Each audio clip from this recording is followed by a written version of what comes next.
Hi there, Kowthur. My name is Ellen. I'll be correcting this essay for you. Let's just get straight into it. Your task 1 is about ages across Asia. Here's what you wrote. The pie chart illustrates the percentage of age groups found across Asia. The age ranges are from birth to over 65 years old. Middle age is the most common range in comparison to pensioners and children. This can be due to various reasons, such as lack of health care for geriatrics or low birth rates. The most common age range found in Asia is between 25 to 54 years, which is 35.3% of the population. The second highest age range in the continent is from 15 to 24 years old at 19.5% of the population. Therefore, over half of Asia's population are all aged under 54 years old. Okay. For half, yes. Okay. With only 11.2% of the population, the least common age ranges found in the country is those who are 65 years or older. Okay. This is followed by 15.6% of the people. This is followed by 15.6% of the people are babies up to 14 years old, suggesting a low birth rate as well as a high death rate for those aged over 65 years old. Okay. So, there were definitely some good elements to this, and there were also some issues that I want to talk to you about. Let's just go through it again, okay? So you had 5 age ranges, all right? One of the things that is really important when you do a task 1 is you should not include anything that is not in the graph, okay? It's not in the diagram. You're only reporting on the things you see. So yes, you're going to make comparisons between the data. That is implied, and you have to do that. But one thing you're not going to do is you're not going to make any sort of conclusions as to why some of the data is what it is, okay? So for that reason, this is not appropriate here at all, this sentence, okay? You want to take that entirely out.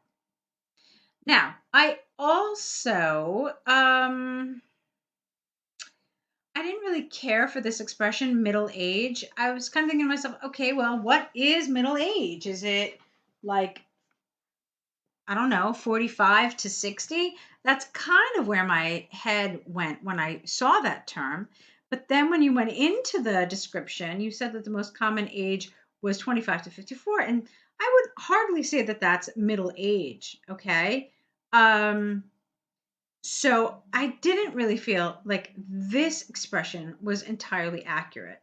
So this was okay. I struggled a little bit with this over 65 years old. I mean, it would have made more sense if you just said 65 years and older. Is it similar to this? Yes, but you know what? That's fine. You're allowed to copy the information that you find here. Okay, so that's fine. So that's the first thing I would have done. The age ranges are from birth to 65 years and older. Okay, and then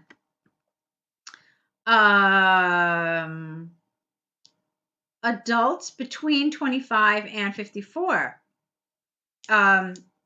are the biggest portion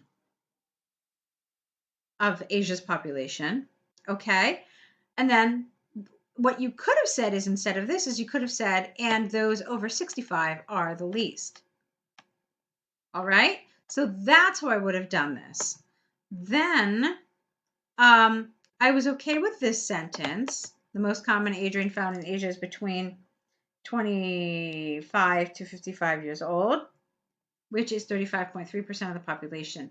Then I didn't really like this sentence just because it was pretty much structured exactly the same way as the previous sentence, okay? You could have changed around your language a little bit to show a better range of expressions, grammar, and vocabulary. So maybe something you could have said was, following this was the 15 to 24 year old group at 19.5% of the population. So it's changing the structure of the sentence around. It's changing some of the vocabulary. And then you could have said, therefore, over half of Asia's population is is aged under 54 years old, and that's okay. Okay. Then I liked what you did here with only 11.2% of the population, least common age range. It's one age range here from 65 and older. Okay. So the least common age range found in the country is 65 years and older. It's an age range. So not is those who are. So it's just the age range is 65 years or older. That's a better way of saying it. And then you're not really a baby from 0 to 14. You're essentially a baby for 1 year, and then you're a toddler, and then you're a child. So I didn't really care for this expression here where you said babies up to 14. Okay? So this is followed by 15.6% of the people who are from babies to 14 years old, okay? Or are 0 to 14 years old, you could have said as well.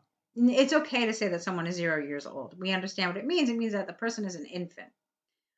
So then this is not appropriate for two reasons. Number one, grammatically it doesn't work because it starts a participle with no verb. There's no real sentence here. It's just a fragment. But then again, you're doing the same thing that you did over here in your overview, where you're drawing a conclusion where you really shouldn't. Now, so we definitely pinpointed two sentences that should have been out of here. Did you say anything about this age group at all? Let's see, did you say anything? I don't think you did. You talked about 15 to 54. You talked about 15 to 54, right? You talked about 0. So you left this one completely out. Can we, from the process of elimination, figure it out? Yeah, of course we can. But with only 5 pieces of information, you probably should have put it in there. You should have mentioned it. And this would help to kind of take away from the fact, it would kind of counteract the fact that I took away those 2 other sentences where you were making conclusions. So that's one thing I would have done. I liked what you did here. I thought that was good. I would have liked to see maybe a little more of that, okay? So taking away some of this conclusion drawing and adding a little more of that. Just to give you an idea of what I mean. So you talked about this age group and that was fine. And then maybe you could have said something like all the other age groups were under 20% each. So that was one way you could have said it. You could have said then the second biggest age group was 15 to 24. And then you could have said that stuff about half of Asia's population being under 54. That's fine. So that's another thing you could have done. You could have maybe made some other comparisons. You could have said, for example, that this was roughly 1/3 of this. Okay, so make some of those connections. When you have a graph or any sort of a diagram where there's so little information, you're going to have to make better connections to really kind of show how these numbers sort of relate to one another. Okay, so that's the one thing I would have liked. And then, of course, I already mentioned that some of the grammar was a little off in some places, so I'd like to see that be a little more accurate. All right, so all in all, it's good, but you absolutely have to get rid of these sentences where you're drawing conclusions, and you have to make a little more connection between some of the data, and something like this, don't leave it out. All right, and just be careful with some of the grammar. So a good attempt, but it needs a little work. So let's take a look now at the international marketing essay you sent us. International marketing has become more popular with the availability of social media as well as more TV channels. People are torn between whether it is an intrusion into, an intrusion into a country, or whether it is an economical way of teaching. In this essay, I will discuss both views as well as why I believe, despite the disadvantages, it is a necessary type of marketing. Okay, that's very nice. I liked it. Let's continue. Marketing from foreign countries can sometimes create uneasy competition for companies found in said countries. Said countries, which ones? The foreign countries? So this is confusing. Which countries are you referring to here? Therefore, competing with more companies than they did in their home country. All right, this is not a full sentence. It's the same thing you did before in your task one. You have this participle here, but it's not a full sentence. You don't have a noun. Okay. So this could have been connected, or you could have said, therefore, they are competing with more companies. Do you understand? Okay. For example, a company, it's not who, a company which had only 10 companies to worry about in sales and marketing might now have hundreds, resulting in a lot of pressure and financial loss. Okay. So reading the whole paragraph, I now understand that when you said countries, you meant the foreign countries.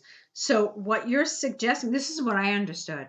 You're saying that the marketing that comes from the foreign country has a lot of pressure and a lot of stress and financial loss potentially because they are competing among hundreds of other companies. Is that what you meant?